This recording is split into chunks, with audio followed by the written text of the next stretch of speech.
A vida passa que nem um raio. Quando você menos espera, passou. Tem duas coisas básicas que todo mundo quer.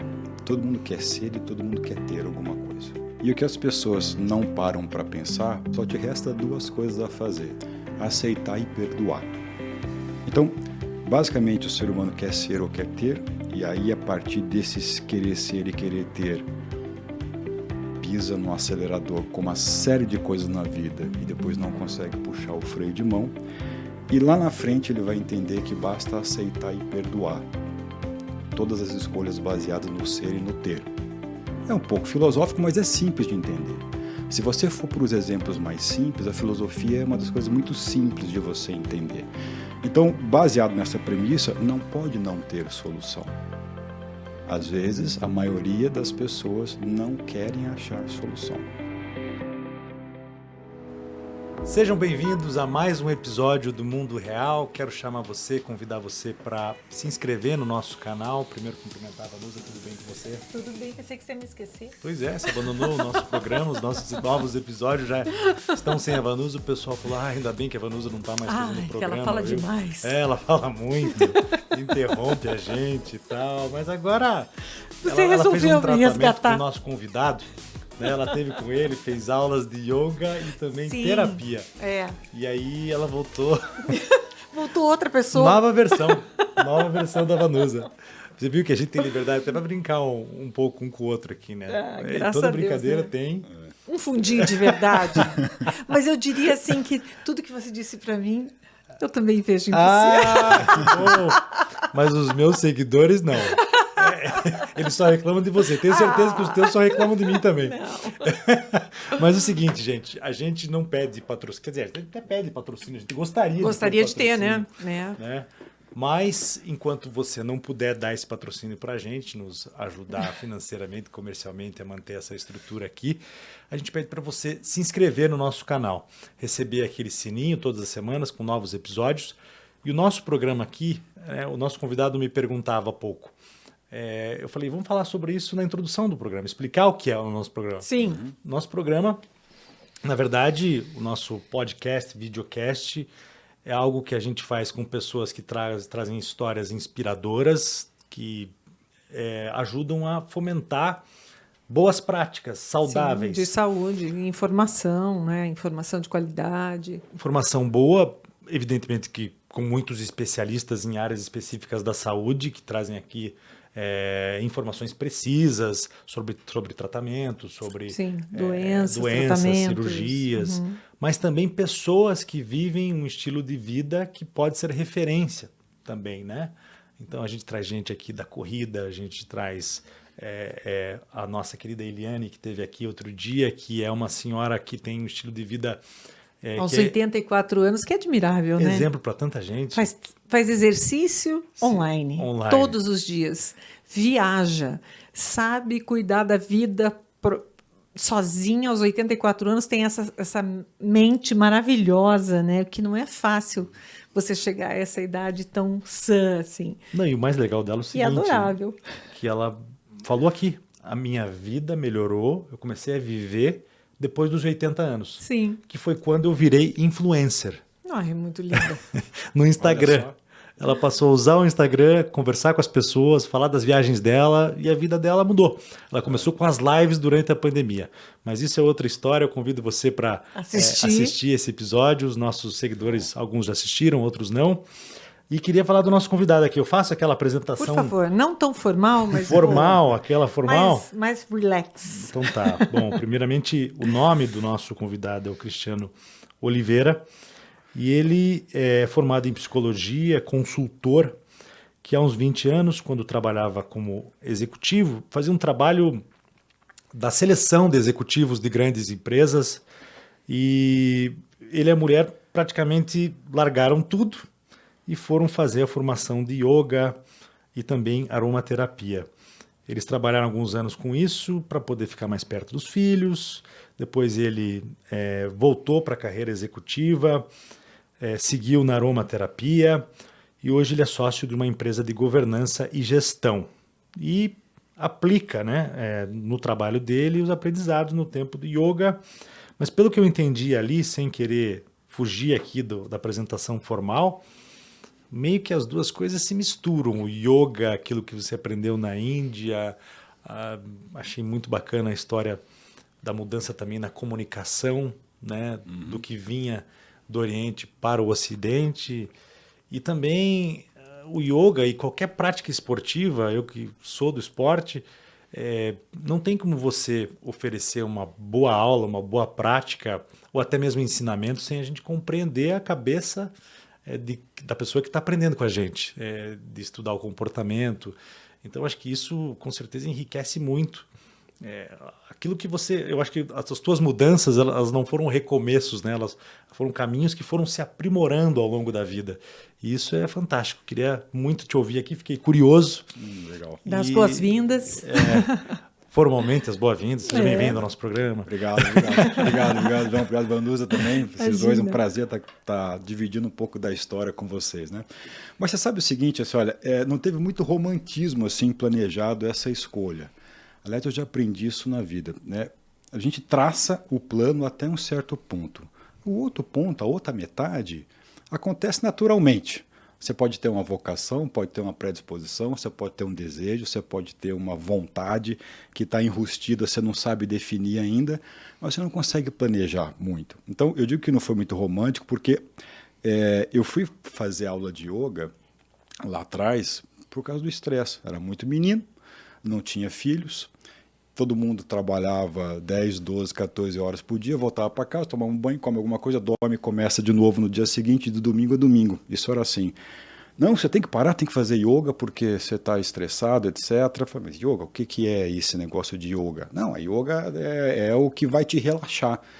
E foi a partir daí que eu conheci, virei aluno. Quando eu vi, eu estava na Índia fazendo formação e resolvi fazer um sabático. E o sabático era um sabático que ele ia durar por um tempo bem pequeno, bem determinado. Então, o clássico sabático na vida de alguém que está no mundo corporativo é 1 ano, tá certo? Eu falei, não vou fazer muito mais do que isso.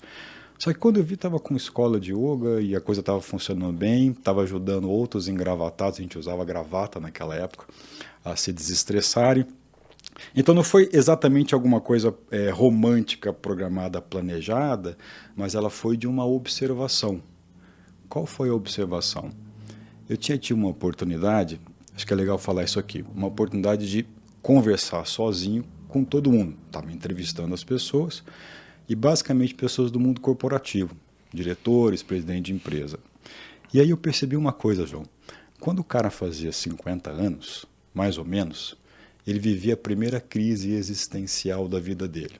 Ele senta e fazia a conta. Quanto mais tempo eu tenho? Aí eu perguntava para esse cara assim, tá, mas o que você quer fazer? Tinha lá uma parte da entrevista que era a gente poder olhar para a história da pessoa, currículo profissional e tal, e a outra parte era muito pessoal. O que você quer fazer?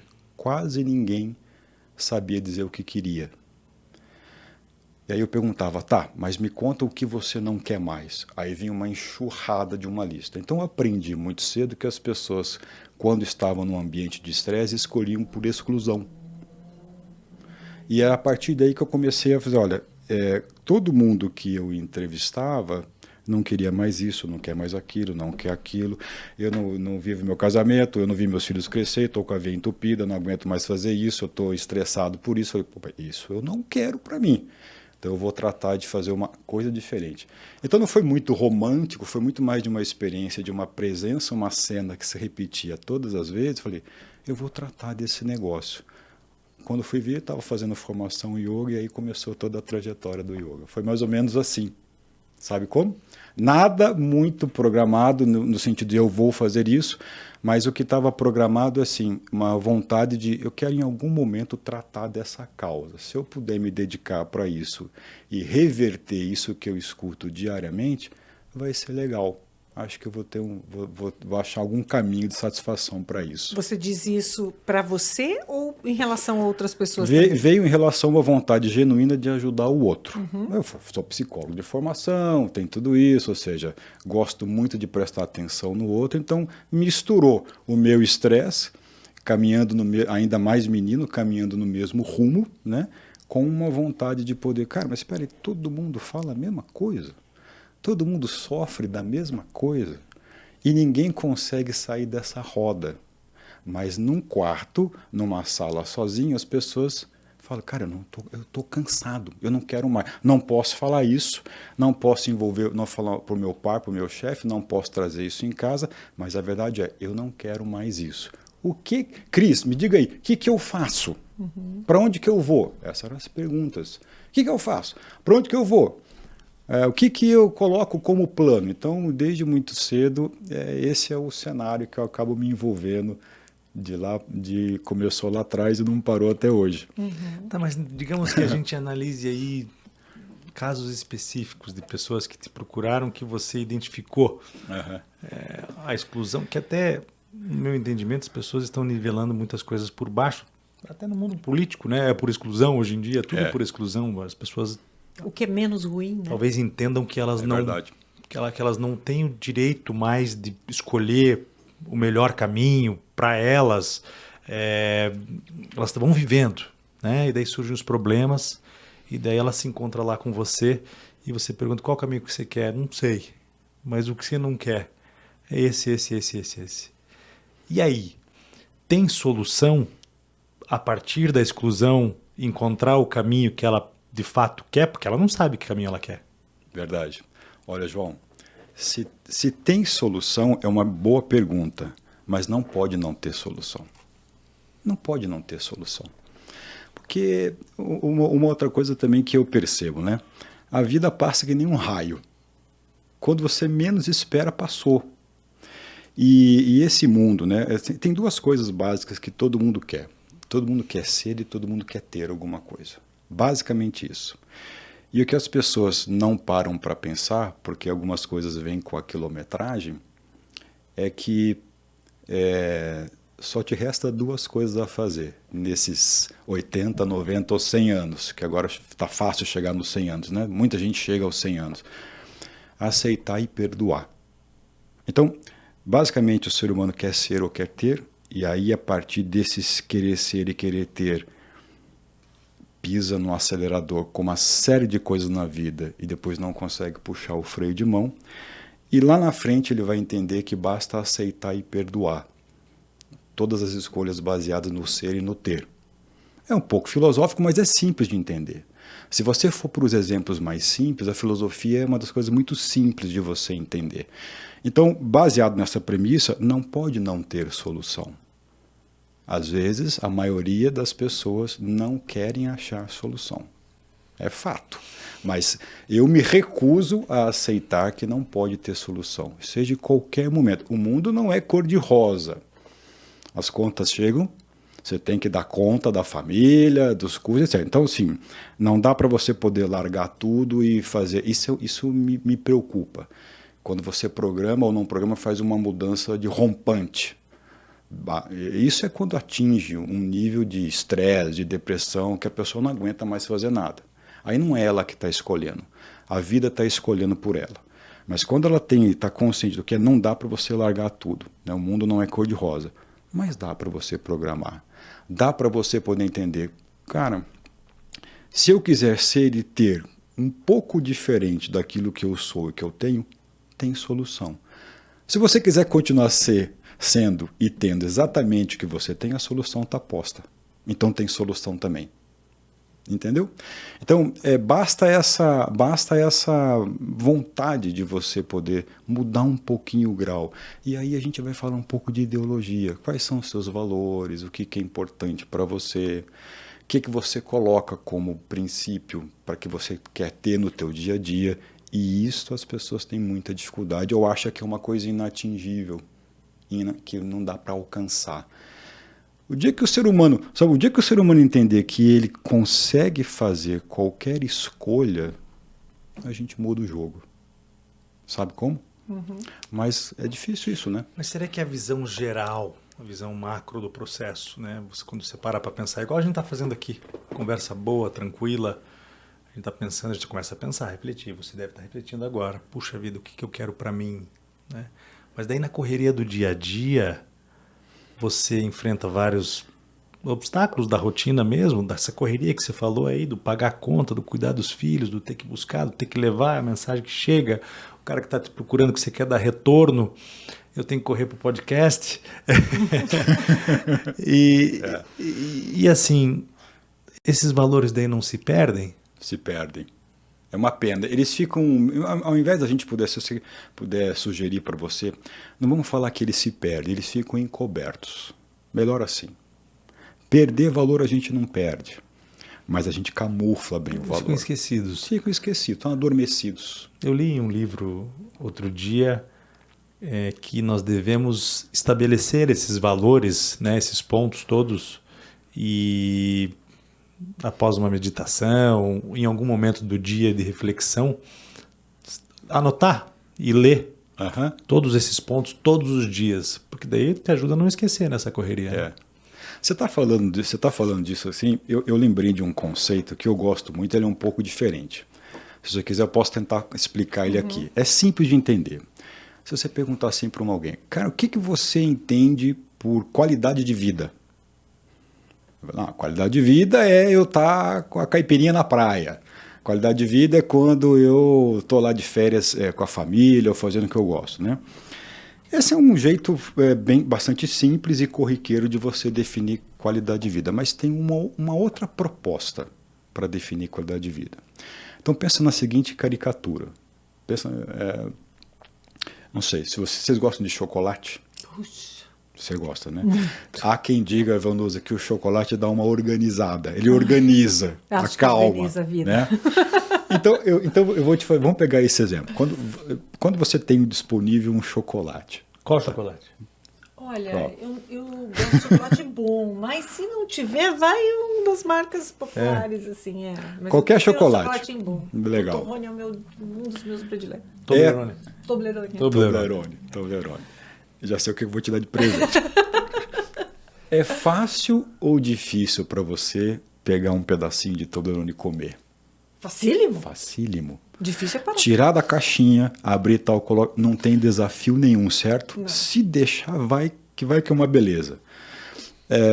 As pessoas acabam trazendo o conceito de qualidade de vida quando a coisa é fácil.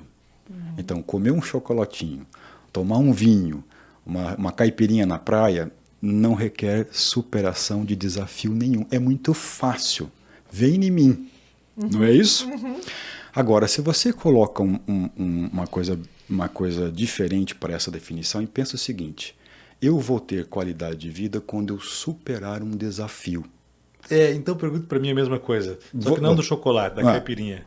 Vai lá. Para mim é difícil. Como assim difícil? Porque eu me cobro demais da caipirinha, do chocolate, do doce. Eu falo, puxa, não vou comer. Ou se eu como, eu sofro com aquilo. Eu falei, puxa, não devia estar comendo essa bobagem aqui. Mas por fato de fazer... você acha que de engordar, faz mal para a saúde, vai aumentar meu colesterol. Não é legal, não faz bem para mim. Então não é fácil. E daí eu sofro depois. Às vezes eu cometo, tenho lá uma tentação, né? Vontade, instinto, você vai lá e come e tal. Aí eu acho que uma sessão de terapia vai te ajudar. Mas você está colocando um outro ingrediente aí. Onde você começou a introdução.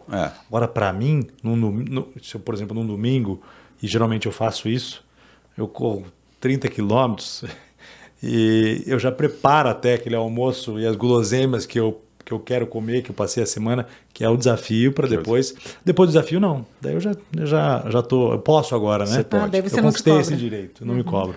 Isso é legal que você está falando. Deixa eu pegar. Bem legal o que você falou. Deixa eu pegar um caminho paralelo, uma tangente nisso daí. Imagina que você vai ter que fazer. Vou exagerar aqui, tá? Você é corredor, certo? Sim. Você vai fazer 2 maratonas. Na segunda-feira e na terça-feira. Isso exige de qualquer pessoa que pratica corrida, fazer 2 maratonas, uma atrás da outra, vai exigir um preparo.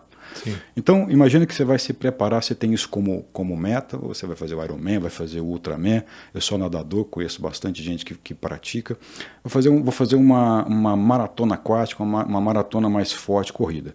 Isso exige uma tabela de treino, você vai se preparar. E quando você se dedica 1 semana, 1 mês, 3 meses, 5 meses, só você sabe o quanto que você tem que investir e você consegue fazer, tem uma sensação que é inexplicável, que não é, Vanusa, o prazer do chocolate, é uma sensação de satisfação.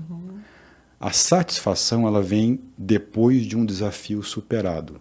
O prazer vem da simples abertura de uma caixinha de chocolate. Então, quando você vira um colecionador, tem um nome no coach que é clássico, é bem legal, fica bonito, romântico. Quando você vira um colecionador de satisfação, a gente fala que você coleciona momentos memoráveis. Você chegar ao final de uma prova, de uma maratona, e você chegar bem, e você conseguir realizar, caramba, eu demorei 1 ano, sei lá, 6 meses, 1 ano para fazer isso, isso dá uma sensação que não tem nada a ver com a sensação do chocolate. Então, quando você tem qualidade de vida, quando você passa, aqui romântico, você passa a ser um colecionador de momentos memoráveis. Quanto mais momentos memoráveis você tiver na vida, significa que mais desafios você superou. Por isso é que é comum alguns atletas, eu acordo cedo, 5 horas da manhã, estou na água, estou treinando, e eu conheço muita gente que faz isso. Pô, mas você não dorme, cara. É que essa pessoa coleciona tanto momento de satisfação que ela se energiza. E ela descansa por ela ter uma prática de superar desafios. A maioria das pessoas não superam os desafios, elas vão no prazer imediato. Nada contra um chocolatinho, vai muito bem. Ou a caipirinha na praia. Mas são coisas distintas desse conceito. Não mas é? como é que... Vamos falar um pouco do convencimento, porque as pessoas sempre buscam justificativas para satisfação rápida. Como é que eu posso comparar? Verdade. Uma satisfação, você falou que é satisfação, a outra é... Uma prazer, outra prazer, satisfação. um prazer imediato e uma satisfação. É. A satisfação ela tem que ser construída também, Sem não é uma dúvida. coisa fácil. Não. E Exige planejamento. superação, planejamento. É desafiador. O prazer não é desafiador em nada. Cada um tem uma estratégia para buscar a satisfação. Quem de fato vai atrás da satisfação. Quem não vai, também tem um argumento. Também tem um argumento. Que é geralmente o quê? Falta de tempo. Não tenho tempo. Não tenho tempo. Não, mas para ter o prazer imediato, qual o argumento? Só agora. Ou eu mereço. Eu mereço é ótimo. Segundo eu começo. Segundo eu começo. Segunda conversa é boa. Ou já fiz exercício demais na minha vida. Eu já ouvi isso. Já pratiquei muito exercício na minha vida, agora estou na hora de descansar. Cumprir a minha cota. Mas se você pensar em superação, digamos assim, a gente pode pensar do ponto de vista da atividade física, mas você pode pensar, por exemplo, uma satisfação em alcançar um novo patamar profissional. É uma satisfação também. Exige muito, é risco, porém, muitas vezes você sacrifica a saúde. Mas você acredita nisso? O quê? Porque isso envolve tanta coisa. Satisfação profissional? Isso Claro. envolve decisões que não passam pela tua disciplina ou a tua determinação. Ainda mais nos dias de hoje, você viveu no mundo corporativo, você sabe disso. Às vezes a relação pessoal, né, faz com que um cara que não se dedicou com tanta determinação e disciplina como você passe na tua frente. Mas hoje tem outras ferramentas, né? Por exemplo, você tem lá avaliação, feedback. O que está te faltando? Está te faltando um novo curso para você, sei lá, caminhar 10 passos em direção ao teu objetivo. Está faltando falar uma nova língua. Não, isso sim, E né? é isso que eu digo, nesse sentido. Então, a pessoa vai buscando... É uma maneira de se superar, né? Eu tenho uma limitação, por exemplo, que é do ponto de vista de conhecimento. Então, eu vou tentar... Isso deve também trazer satisfação quando você conquista aquilo. Porém, muitas vezes, para fazer aquilo, você se maltrata. E aí, o que vale mais? É aquela satisfação? Ou, sabe, se colocar em risco, às vezes... Não se cuidar bem, não cuidar bem da família, porque você tem aquele objetivo. Eu acho que assim, você está trazendo uma coisa que é legal, um conceito de equilíbrio. Então, equilíbrio para mim é um conceito que assim, viver nas pontas, mas não morar nas pontas. O que é isso? Se a gente pudesse fazer uma matemática, a quantidade de tempo que você trabalha tem que ser parecida com a quantidade que você descansa. A quantidade de tempo que você ri tem que ser parecida com a que você chora. O problema é quando você está nas pontas, estaciona numa ou na outra, aí você está lascado. Agora, equilíbrio é transitar pelas pontas o tempo todo. E a noção de qualidade de vida, de equilíbrio, normalmente não é assim. Então, se você tiver a noção... se você só dá risada, você vira um bobo alegre. Se você chora um pouquinho, você abre outros ingredientes para desenvolver um pouco de compaixão, de empatia, se colocar no lugar do outro e se emocionar com qualquer coisa que te emocione. Essas duas coisas são importantes, né? Então, se você tem a noção de equilíbrio como um trânsito fluente, mas não um estacionamento nessas pontas, você não vai correr o risco de exagerar em alguma coisa, né? Eu conheço muito atleta, como eu trabalho, eu conheço muito atleta que exagera bastante algumas coisas e se machuca e depois não consegue mais fazer.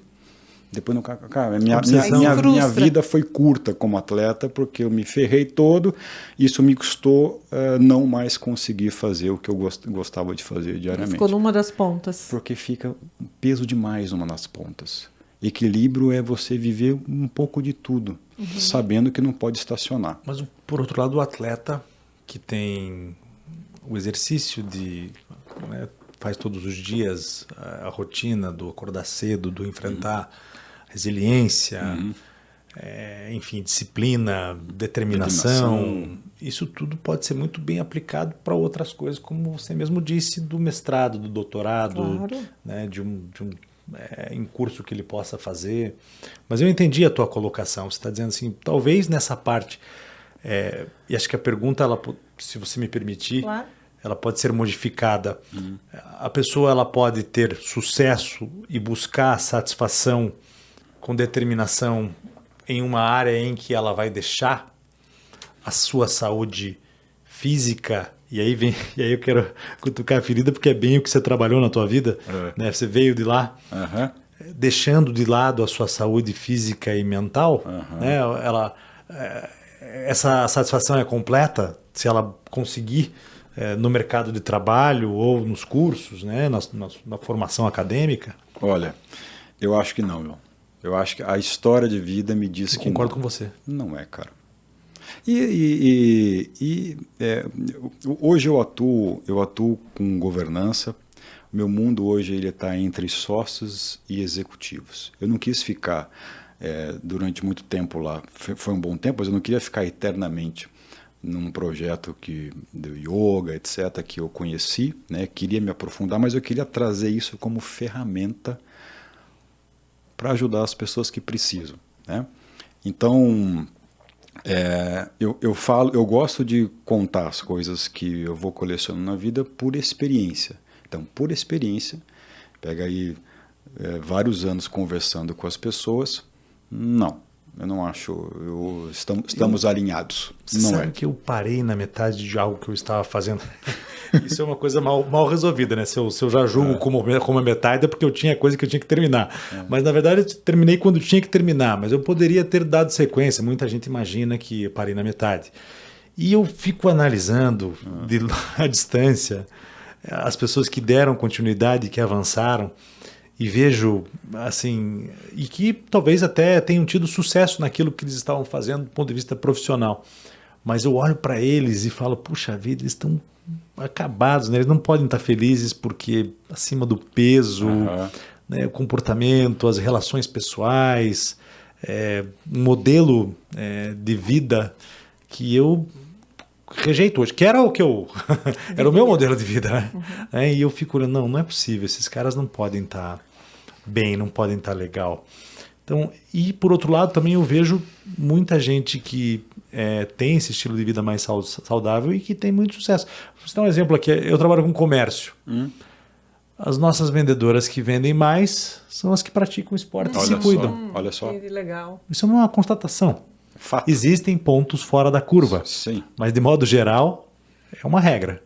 Né? Até porque o exercício ele te dá mais energia, te dá mais alegria. Então, realmente tem a ver, né? A organização, precisa disso, organização. Né? A organização da cabeça, do tempo. Do tempo, você veja, só vai fazer exercício se você se organizar. Né? Senão a vida começa a te puxar para não se exercitar. É sempre assim, sempre tem uma tarefa, uma responsabilidade que te puxa para não fazer exercício. Você quer ver uma coisa legal também, que você falou isso agora, eu lembrei de um conceito de oscilação, que ele tem tudo a ver com equilíbrio. Então, se você pegar o estereótipo, vamos pegar o estereótipo do mundo do executivo, né? Do diretor de empresa, e não vou nem falar do sócio, vamos falar do executivo. Então, qual que é o estereótipo? O cara trabalha que nem um doido, tá, né? Chega à noite em casa, ou, não é mais o controle remoto da TV, mas vai para uma tela, etc. Ou pega um esquinho, pega a cervejinha e vai para uma tela, né? Durante muitos anos, esse foi o estereótipo, eu acho que ainda é. O que recomenda a boa prática para você manter o equilíbrio? Você tem que fazer uma oscilação. Você acordou às 7 da manhã, começou a trabalhar às 8, ficou até às 18 em frente a uma tela ou escrevendo, etc. Ou seja, uma atividade intelectual. Vamos pensar no executivo, que não é aquela pessoa que trabalha com o corpo físico em qualquer outro trabalho. O cara trabalha com a mente, né? Lá, 10, 12 horas. Para você poder estar em equilíbrio, o conceito de oscilação é o seguinte: você agora vai ter que fazer uma coisa diferente da sua atividade intelectual. Pode ser, por exemplo, uma atividade física. Então, eu chego em casa, né, e eu vou ter que achar eu tenho uma esteira em casa, ou eu vou dar uma volta caminhando no quarteirão, etc. Tal. Ah, mas não tem tempo. Tal. Quanto tempo você precisa para oscilar? A regra básica é o tempo que, se você sai de uma atividade intelectual para uma física, o tempo de transpirar. 10 minutinhos, 15 minutos, você transpirou, você já oscilou. Então, a comprovação, tem uma pesquisa muito legal, que é a comprovação de que pessoas que mantêm... mudança de modo, de modo do celular. Muda a chave. Que legal. Bom, isso. Tem uma pesquisa muito, muito legal, várias, se você dá uma googada, você vê várias, são várias pesquisas. As pessoas que oscilam diariamente, elas têm tudo mais. Produz mais, tem mais memória, tem mais tempo de convívio com família, come melhor, dorme melhor, etc, etc. Tudo por uma questão básica de oscilação. A maioria das pessoas passam o dia trabalhando e continuam fazendo uma atividade intelectual também à noite.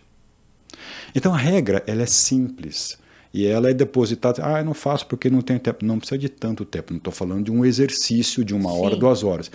Para oscilar não precisa muito mais do que 10 ou 15 minutos. É aquela parada. E essa repetição, a determinação, a repetição de colocar isso como rotina, faz você poder caminhar no equilíbrio. Veja só, segundo a Organização Mundial da Saúde, 30 minutos 5 vezes por semana já são suficientes para você ter benefícios para a saúde de atividade física.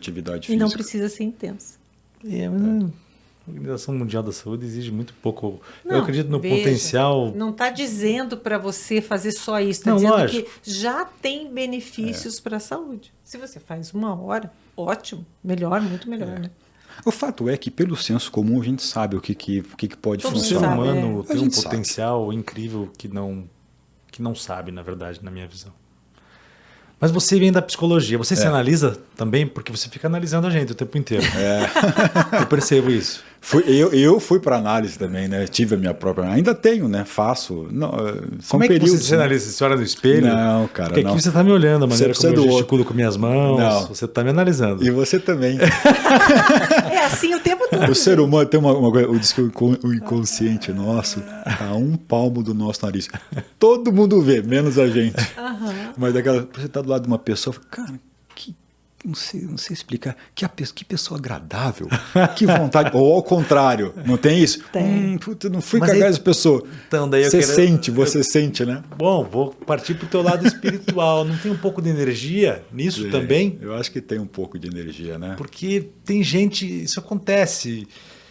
gente que senta perto da gente, que a gente uma encontra. Nuvem em cima daquela nossa, deixa eu... Aí você fala, bateu o santo, tem nuvem, então os nomes são diversos. Pois Eu acho que no fundo, trocamos energia o tempo todo, né, João? Sem dúvida. Trocamos energia. Eu até ouvi outro dia um comentário sobre tudo tem células e, enfim, toda matéria tem lá a sua vibração e tal. E a gente faz troca o tempo todo vibracional. Então é natural que você, por exemplo, se você está vibrando numa frequência muito mais alta que a minha, aquilo me incomoda de alguma maneira, né? E se eu, por exemplo, estou vibrando numa frequência muito diversa da tua, também vai causar. Pode causar um incômodo que vai me fazer pensar, opa, será que eu estou devagar demais?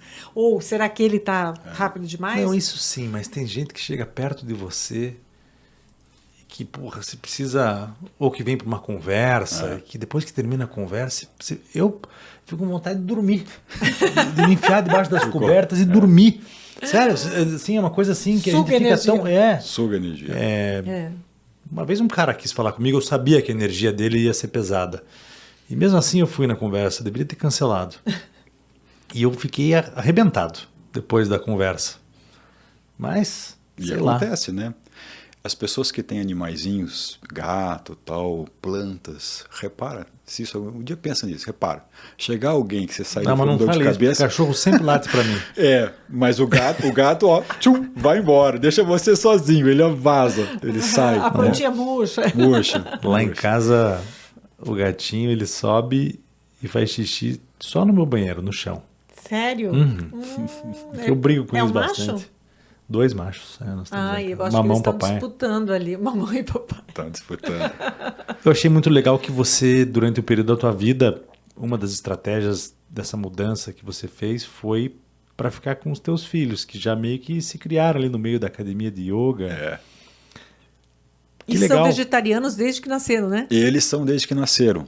Eu virei vegetariano em função do yoga em 2000. Está fazendo 23 anos agora. Os meus filhos já nasceram vegetarianos em função de nós dois, né? O casal somos, então eles nasceram por isso, né? E sim, eu pelo fato de ser psicólogo, eu sou uma pessoa que gosto muito das etapas de desenvolvimento do ser humano. E aquilo para mim é uma regra muito interessante de ser vivida. E a gente fez essa escolha. A gente queria que os primeiros anos, que são os importantes para as etapas, os primeiros anos, a primeira infância, né? Do primeiro ao 7, mas básico, aqueles primeiros 3, 4 anos, que tem aquele serzinho que vai absorver tudo, que vai construir os valores e tal, a gente queria estar próximo deles.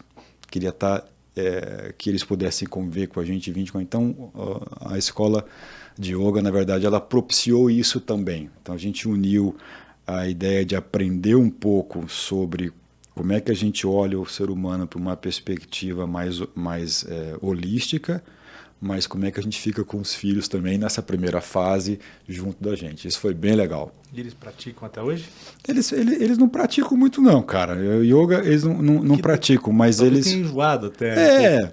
Eles tem muita foto deles, vídeo pequenininho fazendo postura junto com a gente, né? Mas mais do que com mais facilidade. Com mais facilidade, muito mais. Com certeza. Eu comecei assim. depois de um tempo, a gente começa duro, né? Sofre muito, né? Vira uma tortura. Vira uma tortura. É uma tortura. É uma tortura. As caretas são incríveis, né? Você sabe que eu fui fazer yoga primeira vez por indicação da minha obstetra, porque eu estava grávida e muito brava. Muito brava. Eu tinha que se acalmar. Ela falou, Vanusa, eu já sei. Vai fazer yoga. Aí eu fui fazer yoga e eu me apaixonei pela minha instrutora. Ela era maravilhosa, né?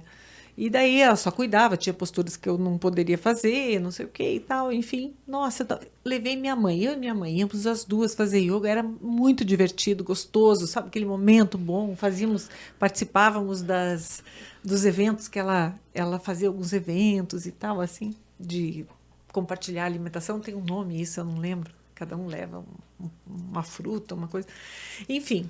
Aí trocou, a instrutora foi morar no Rio de Janeiro, um músico veio para o festival de música, ela se apaixonou, foi embora. Daí eu falei, putz. Aí veio uma instrutora, não me adaptei. Aí veio outra instrutora, não me adaptei. Não gostou. Aí larguei. Depois de muitos anos, voltei a fazer yoga. Aí adorei, que era a Paty. Adorei, só que era muito longe. Aí depois fui de novo fazer. Meu Deus, era péssimo. Também não me adaptei. Então tem isso também. Às vezes a gente cria uma conexão então, que você vira... vai fazer yoga lá no vídeo. Eu vou fazer lá. lá, É minha com convidada. certeza. Serei, irei. Mas Porque eu gosto de yoga. Eu gosto muito, gosto muito. E eu aprendi que a gente não pode sofrer durante uma postura. Você, claro, é um desafio. Eu sempre digo, não imagina o que é o yoga quem diz que não tem paciência para fazer, né? Porque ela exige concentração e, enfim. Mas ela dizia assim, não, você não pode sofrer para fazer. Você tem que ir aos poucos no teu limite e crescendo. E era muito gostoso, ó. Não pode sofrer, né? A gente tenta, né? Não sofrer. Respira, não pensa na dor. Tô tentando. Tá tentando. Mas levar para o mundo corporativo também não deve ter sido uma coisa fácil. Você falou um pouco disso também em um dos áudios que eu recebi falando da tua vida. Essa coisa oriental, muitas vezes tem um preconceito. Tem. A própria filosofia do yoga, né? O cara, puta, mas não quero fazer yoga porque esse troço aí é uma coisa que eu acredito. O cara não fala nem da prática, dos benefícios da prática, do ponto de vista do corpo humano mesmo, né? Do exercício, né? Os benefícios que a prática pode trazer. Mas não, porque esses caras são meio esquisitos. São meio diferentes. É verdade. Você sabe que esse nosso bate-papo aqui, estou revelando umas coisas que eu usualmente não falo. Por quê? Se você não puder falar, não precisa falar. Não, é legal, não tem problema nenhum. Não tem problema nenhum. Legal porque acho que você vai estar levando isso aí também um lado meu que eu acabo não colocando, né? As pessoas são muito refratárias a qualquer tipo de mudança. Então, comportamento das pessoas determina a cultura do local. Pensa nas empresas, que eu posso, né? Então, cultura é o jeito como as coisas acontecem ali, sem juízo de valor, se é bom ou se é ruim. E a cultura é só de um jeito por causa do comportamento. Então, a melhor definição de empresa para mim é assim, um bando de CPF formando um CNPJ. Nunca viu, o ser humano é plural, quer coisas distintas, desejos distintos e tal. Legal. E uma das coisas, por essa característica de ser refratário e de preservar um comportamento já estabelecido, uma linguagem diferente é difícil de atingir.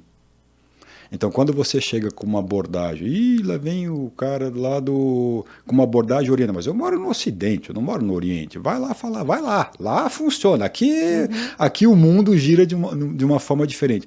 Então, as pessoas têm algo refratário. O que eu fiz na linha do tempo? Eu fui trocando o vocabulário. Disso até fiz como eu estava cavando, fiz uma formação em psicologia corporal que tinha a ver com o corpo na época do yoga. Deixa eu pegar uma nomenclatura que cabe nesse cantinho do planeta e não aquela, para poder falar. Porque no fundo, João, o que nós estamos falando quando você fala de yoga, né? Não só a parte física, né? O que você está falando? Que as pessoas tenham mais paciência, tolerância, que ela saiba escutar melhor o outro, se colocar no lugar do outro, que ela aprenda a ouvir, que ela aprenda a questionar, que ela aprenda a dizer, a refletir, acho certo, acho errado, sem medo, sem pressão. O norte-americano fala grounding, os 2 pés no chão, seguro. Isso é o que o yoga traz. Né? Então, quando você abre a boca para falar uma coisa e fecha para não falar outra, você está praticando yoga. Quando você abre a boca para comer alguma coisa e fecha para não comer a outra, você está praticando yoga. O trabalho no físico, respira, fica de ponta cabeça, tal, faz meditação, faz concentração, tudo isso é uma rotina que você coloca para o teu corpo que te dá um pouco mais de grounding, para você fazer suas escolhas, para você poder decidir, opinar, etc. Essa é a linguagem que ela tem que ser transformada para você levar para o mundo das empresas. Essa é o executivo. Realmente, cara, não faço isso. Cara, sou sedentário, não como, não gosto disso, não consigo descansar, não oscilo, não estou equilibrado. Essa linguagem. Melhorar o relacionamento entre as pessoas que estão envolvidas na empresa até para atingir melhores resultados. Do ponto de vista pessoal de cada um como ser humano e também da própria empresa, da produção. Sem dúvida. Não deve ter sido fácil implantar isso. Não é fácil, cara. Até não hoje, é fácil. Você trabalha com isso ainda? Eu gosto porque aí é o conceito de qualidade de vida. Isso para mim é um desafio a ser superado diariamente. E eu vou te dizer uma coisa, é desafiador. Você ajudar alguém a ter grounding, o negócio difícil, cara. É impressionante como o dia que as pessoas se comunicarem com os pés no chão, tudo fica muito mais azul. Isso está perfeito, é muito legal. Não é? Agora, não é só isso, né? Não é só a segurança que as pessoas buscam ou as pessoas se afastam do desconhecido e das mudanças porque ninguém gosta de novos desafios, elas se adaptam a um sistema e ficam naquilo.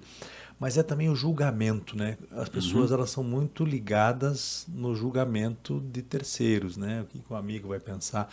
À medida em que vão ficando mais velhos, né? Essa coisa do viver em sociedade. Vai mudando, Isso né? vai mudando, as pessoas vão se libertando. E daí vem essas crises, né? Da meia-idade, dos 40 anos, dos 50 anos, dos 60. Mas é o que o amigo vai pensar, que o amigo do amigo, o parente, o familiar, aquela influência que muitos pais exerceram e exercem até hoje nas decisões dos filhos, das escolhas até da profissão, das profissões, do que vão fazer depois da faculdade, com o que vão trabalhar. Como fazer com que essa libertação ocorra mais cedo? Né? Isso vai ser a partir dos pais, de dar essa independência, essa liberdade. É a maturidade dos pais só que vão passar para os filhos nos primeiros anos de vida, em um tempo muito importante para o seu desenvolvimento? Ou isso pode ocorrer naturalmente, mais rápido? A própria sociedade vai evoluir, amadurecer? Para corrigir o curso, né? Porque já lá pelos 30 você já viu. Como você fez? Você já percebeu que aquele mundo estava maluco. Será que dá para corrigir o curso? Eu acho que sempre dá. Só que quanto mais tempo passa, mais você tem que ver com o tempo que passou. Você colocou uma coisa agora que me fez lembrar uma outra distinção também entre educação e instrução. Me veio isso agora você falando. Então, educar, ela vem do radical eduzir, tirar de dentro. Já está dentro. É tirar de dentro. E a instrução vem de fora. Então, quando você está na etapa que você é do seu 0 até os seus 4, 5, 6 anos, aquela criança,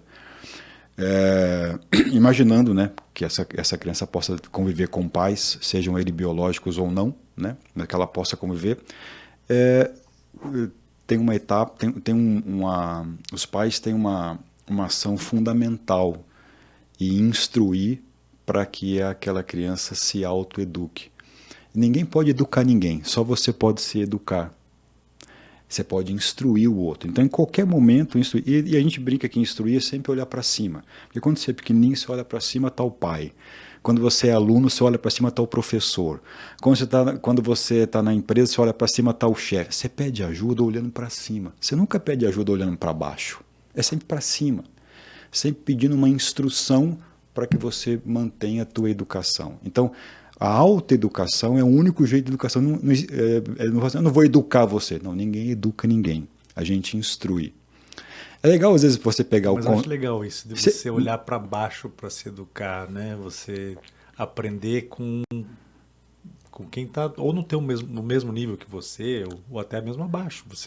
Porque isso provoca empatia, uma sensibilidade maior em relação às coisas, né? Porque senão você está respeitando a voz de uma autoridade apenas, que pode ser a voz da razão, inclusive, mas não necessariamente. Não necessariamente. Então, você falou assim, né? O que precisa? Você precisa achar pessoas que tenham essa disponibilidade. Você mudar de turma. Colar em alguém que você aprenda um pouco. A coisa que mais me incomoda hoje, né? A gente vai ficando velho, a gente vai incomodando com as novas gerações. Qual é a tua disposição para aprender? Essa é uma boa pergunta. Eu gostaria de fazer, eu não faço isso, mas eu gostaria de fazer mais essa pergunta. Por exemplo, qual que é a tua disposição de aprender? Quanto você quer, né? E sem esperar a resposta padrão. Pensa 5 minutos antes de responder. Viu? E a gente não tem Não é? disposição de aprender. Eu acho que ainda a nossa geração, assim, as gerações até quem tem hoje 40 anos, é um pouco mais aberta a aprendizado, porque nós tínhamos uma maneira de aprender diferente. Hoje, os jovens, eles aprendem muito sozinhos. Não estou dizendo que eles aprendem só coisa boa, porque não. Mas eles têm a possibilidade de, através do celular, do computador, aprender muita coisa sozinho. Então, eles vão só para o interesse deles, eles se julgam sabedores porque leram alguma coisa e, às vezes, deixam de acreditar na experiência alheia. Ainda assim, quando os pais julgam demais, e os pais julgam muito na nossa época, afastam qualquer possibilidade de abrirmos as nossas cabeças para algo novo. A não ser que isso não tenha sido julgado por eles, mas geralmente, olha, isso aqui não presta. Você se depara uma situação, você fala, meu pai já acha. Se você for rebelde, que não é, mas o ato de rebeldia é algo saudável, né? Em muitos casos. Mas se de repente você se lembra, vem na memória aquela coisa, não, meu pai, isso aqui não rola. E em alguns casos você pode até enfrentar, querer conhecer, ouvir, tá aberto a isso, mas depois lá para frente você fala, não, mas meu pai é uma coisa que não... tem uma... Talvez para mim, né? Não para todos, mas... Essa referência sempre foi muito forte, né? É forte. Sem dúvida, com certeza. Você guardou isso, gravou isso, né?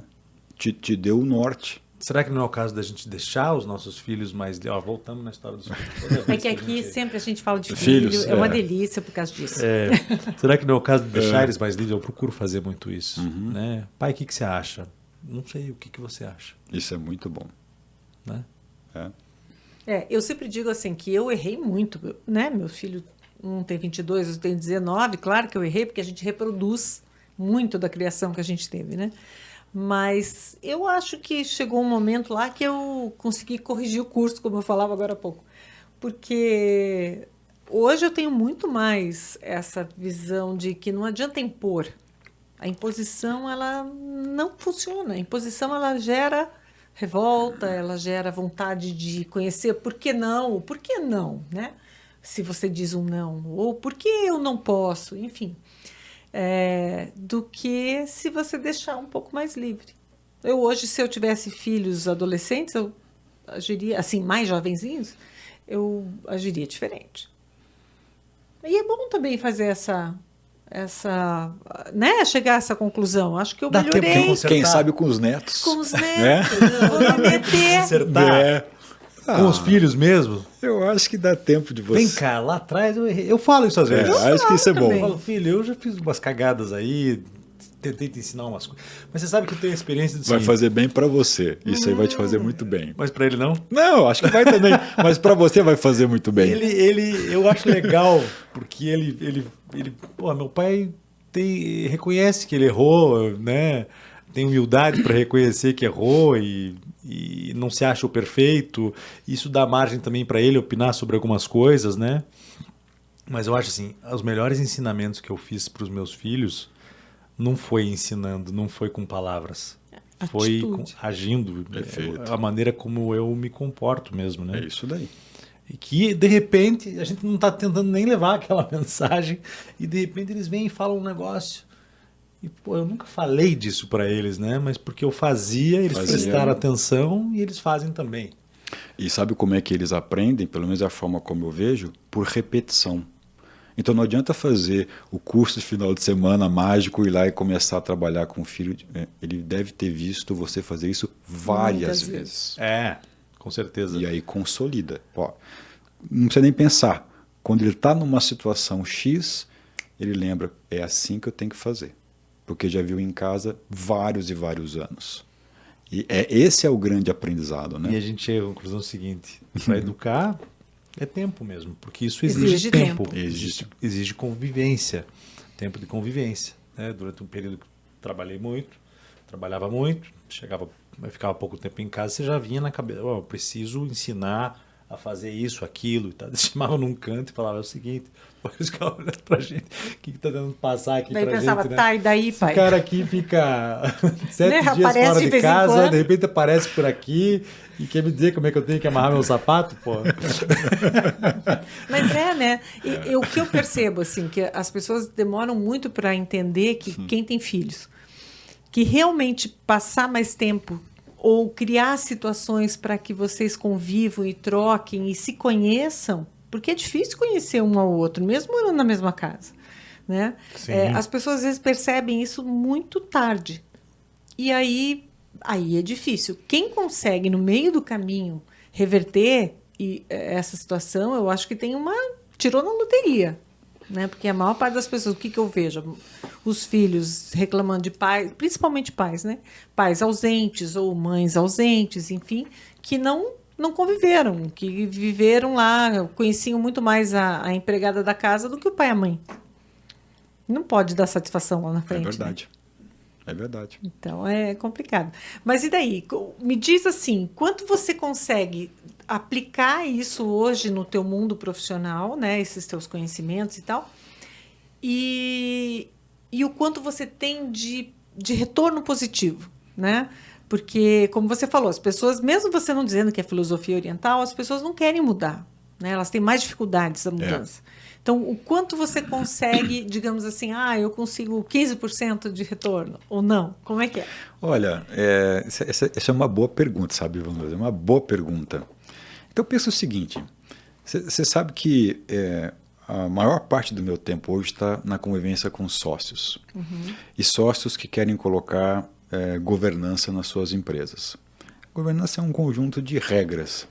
E não necessariamente todas aquelas regras servem para qualquer grupo de sócios. Eu fui fazer uma pesquisa no meu mestrado, eu finalizei, foram 2 anos ali sofrido, mas eu quis fazer uma pesquisa.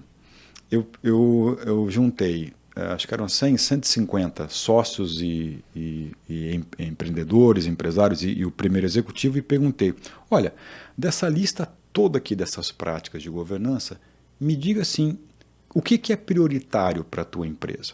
Tem uma estratégia, tem um orçamento, tem uma auditoria, tem executivo. Me coloca aqui, eram 40 e tantos. E o pessoal respondeu. Da mesma forma como eles conversavam comigo sozinhos o pessoal falou a verdade. Talvez se desse um microfone para ele dar uma entrevista, ele não colocaria tudo aquilo, mas ali na pesquisa. E qual foi o resultado daquilo? Que grande parte de uma série de práticas de regramento eles não queriam colocar como prioridade. Isso estava sendo imposto pela sociedade, pelos stakeholders, pelo parceiro, pelo terceiro, pelo cliente, pelo fornecedor, tal. Então, eu não quero isso. Já é uma luta o empresário brasileiro ter que se haver com a nossa engenharia tributária, fiscal, tudo isso. Já é complicado. E ainda mais eu tenho que ter toda essa regra para ter uma vantagem competitiva. Eu não vou conseguir isso. Eu quero algo diferente. Então, por que eu estou dizendo isso para você? Ajudar essas pessoas a acharem um caminho para falar o que querem, quando querem, da forma como querem, fasear em doses homeopáticas o que precisa ser feito para melhorar a vida dele como empresário, comunicar isso para as pessoas, tudo isso vem dessa história. Como é que eu pego esse conteúdo e ajudo as pessoas a ter grounding, a não seguir o que tem que ser seguido, só porque tem que ser seguido. Aí era assim, você falou dos filhos, a melhor coisa que você tem para que você colocou, João, no teu exemplo, é ensinar os filhos a escolherem. Então, dá a impressão que hoje, para você, o empresário, para ter sucesso, ele tem muito pouca chance de escolha. Se ele for comprar tudo que tem que ter comprar em termos de governança, ele enterra o negócio dele.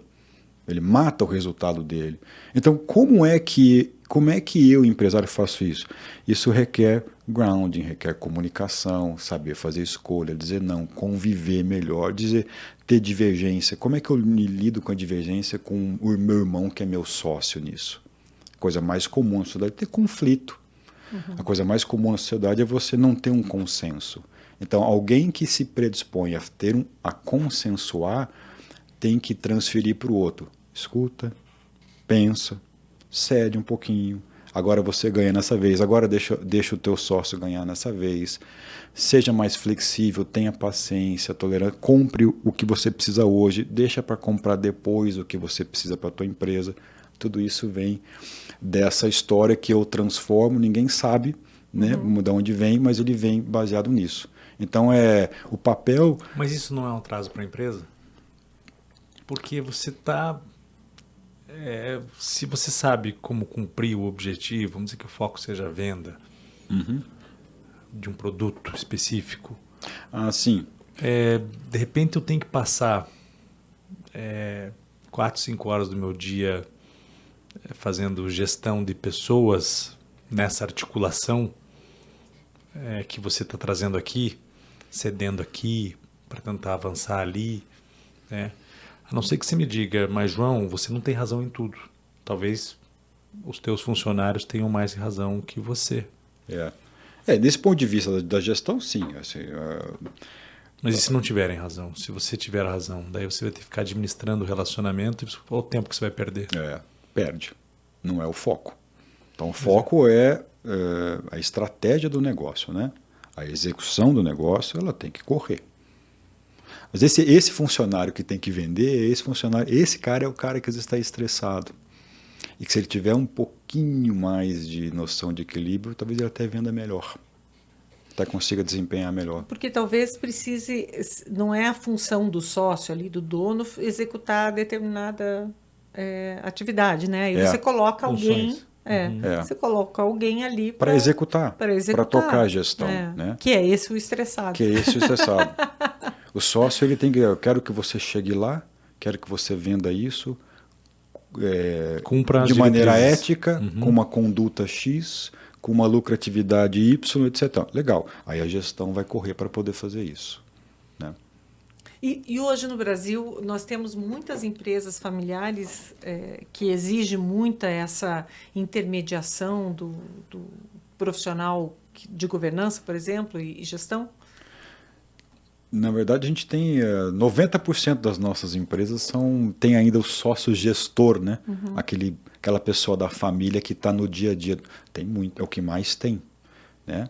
E às vezes o que mais derruba uma empresa nesse ambiente, às vezes é briga de sócio, conflito familiar. Um quer para um lado, o outro quer para o outro. Um quer vender alguma coisa, o outro não quer vender outra coisa. Papéis e responsabilidades que não estejam claros, os limites não estão acordados, eu não sei o que eu faço, o que você vai fazer, como é que eu somo força, como é que a gente coloca divisão de papéis de maneira que a gente consiga. Tudo isso, por incrível que pareça, é muito porque um não escuta o outro, porque não senta para falar, porque não aceita, porque não se comunica. Comunicação. Aí vem a governança. E aí vem assim, a base, né, de pegar uma história. Cara, respira um pouquinho aí, meu caro. Fica tranquilo. Escuta lá o teu irmão, que depois você fala. Como é que é aquele ditado? Santo de casa não faz milagre. Você precisa de alguém de fora. Espera um pouquinho, você já falou bastante. Agora vamos escutar. Deixa eu ver o que ele... Escuta aí. Não tem paciência. Não, mas hoje você vai ter um pouco de paciência. Senta aí, respira fundo. Chega a esse ponto. Respire fundo aí, fica aí que você vai ter um pouquinho de paciência. Vamos escutar. E depois de 1, 2, 3... Vou dar um exemplo. Fazer um acordo de sócios, às vezes são 4, 5, 6, 7 reuniões com o sócio, até consensuar. E aí quando... Cris, puto, que legal, hein? Agora, vai lá, tem uma outra família que precisa também. É alguém de fora que tenta dar o tom do negócio. Sabe como? Aí que vem toda essa história. Só que sempre algum sócio vai achar que você tem uma ligação mais forte com outro sócio, ou que está favorecendo. Pode achar. Isso não pode acontecer. Aí é um princípio é o princípio da equidade. Seja minoritário ou majoritário, você tem que tratar com equidade. Se você estiver sendo contratado por um único sócio, você corre esse risco. Aí qual é o risco? Porque de ficar enviesado. A indicação sempre vem de alguém. Vai ser de um dos sócios, que tem interesse direto. Você tem que fazer um... Mas não pode ser dos executivos, por exemplo? Pode ser também. Pode, daí facilita. Mas o executivo sempre é ligado mais ligado a um sócio. O legal é deixar claro. O combinado não é caro. Deixar claro. Olha, eu ajudo vocês, eu conheço aqui o sócio 1. Isso. Mas o nosso... Não tem nada a ver. Não tem nada a ver. Né? E aí é um vem... trabalho de convencimento. É um trabalho de convencimento. Legal, cara. Né? Muito massa. Contratar você. Nossa, é porque aqui acontece isso. Se eu tivesse uma empresa, isso contrataria. Porque se vem um médico aqui, a gente contrata o médico. A gente marca uma consulta com o médico. Se vem um nutricionista, a gente marca com a Nutri. Se vem alguém vender suplemento, a gente compra o suplemento. Nós somos ótimos fregueses. Exatamente. Ninguém nos patrocina. A gente patrocina os nossos convidados. Todo mundo. Muito bom. E assim a gente está construindo uma relação muito legal, né? Sim, muito boa. Muito bom. Mas já valeu a pena a conversa aqui, foi muito boa. Excelente. Muito obrigado, Cristiano. Agradeço da mesma forma. É um prazer muito grande. Volte sempre. Que bom. A última pergunta, última pergunta. Você acha que no futuro o mundo real será melhor para os nossos filhos? Será que esse papel de intervenção... essa pergunta para o final. Será que o papel de intervenção que você exerce em empresas, nas relações de famílias, ou até mesmo do que você vê em relação ao sofrimento mesmo de funcionários, de trabalhadores e profissionais de diversas áreas que precisam evoluir para ter uma vida mais saudável, para ter mais qualidade de vida. Será que lá na frente a gente vê alguns países, né, as pessoas vivendo melhor, com mais qualidade de vida, com mais tempo livre, se enxergando mais, priorizando mais a sua saúde? E será que a gente vai evoluir? Assim, a grande parte do mundo vai começar a fazer isso e os nossos filhos e netos terão uma visão diferenciada em relação a esse processo? É uma pergunta muito legal. Você sabe, ela te dá margem para ir para vários cantos. Sim. Eu vou te falar uma coisa que eu procuro colocar em prática assim. O que eu estou sentindo do outro? Reich dizia que a gente tem que ter uma sensação de órgão. Você não sabe o porquê direito e nem precisa, mas você sabe, é para lá que eu vou. É isso que eu quero falar. Você sente do outro. Então, assim, o mundo real, ser humano é bicho. E por enquanto, até onde eu sei, sempre vai ser. E bicho é um bicho que precisa de sensação de órgão. Então, se o mundo real for orgânico, ele vai ser o melhor. O quanto mais o mundo real se distanciar do orgânico, mais eu acho que a gente vai ter problema. Muito bem. Eu acho que é isso daí. Daria para filosofar muito com essa pergunta. Mas então não foi uma evolução, né? É uma pauta. Por isso que é uma... Será que a gente... Porque no passado talvez a gente tivesse mais essa relação orgânica, vamos dizer. E isso se perdeu no meio do caminho. Será que a gente teve que errar e essa esperança para corrigir? E daí, quem sabe, o mundo real no futuro seja melhor? Ou a tendência é só piorar? Vamos torcer. Vamos torcer para que o orgânico vença. Sim. Eu sou uma otimista por natureza, então eu fico na torcida ali que está acreditando. Fazer a nossa parte também, né? E tem que fazer, cada um tem que deixar o nosso legado para as pessoas que estão próximas da gente, quem sabe possam absorver um pouco do que a gente faz e que a gente possa absorver delas, né? Pouco do que elas fazem de bom. Exatamente. Muito bom. Legal. Obrigado, João. Muito obrigado. Ótimo papo, gostei muito. Valeu. Obrigado. Até o próximo episódio. Até mais. Tchau, gente.